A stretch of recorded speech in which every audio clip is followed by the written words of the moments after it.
ज्योतिबा डोंगरावर 11 मारुती दर्शन दिंडी सोहळा मोठ्या धार्मिक उत्साहात पार पडला। 11 तासात ज्योतिबा डोंगरासभोवती असणाऱ्या 11 गावातील 11 मारुती दर्शन 40 किलोमीटर अनवाणी पायी चालत दिंडीनं पूर्ण केलं।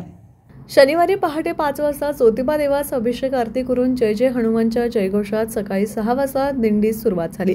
प्रत्येक श्रावणात ही 11 मारुती दर्शन दिंडी निघते। ज्योतिबा डोंगरासभोवती असणाऱ्या 11 गावातील स्थापित मारुतीचे दर्शन घेतले जाते। सुरुवातीला ज्योतिबा डोंगराचे पुजारी सहभागी असणाऱ्या दिंडीत आता पंचक्रोशीत हजारो भाविकांचा सहभाग वाढलाय।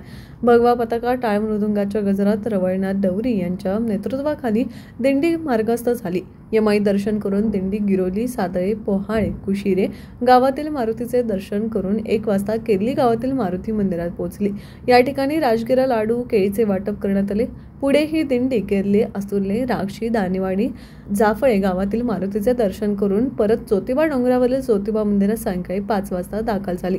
आरती, महाप्रसाद वाटपाने दिंडीची सांगता झाली। 1000 हनुमान भक्तांनी अनवाणी 40 किलोमीटरचा पायी प्रवास 11 तासात 11 गावातील मारुतीचे दर्शन घेतले। दिंडी मार्गावर फराळ वाटप करण्यात आले। प्रत्येक हनुमान मंदिरात महाअभिषेक आरती करण्यात आली।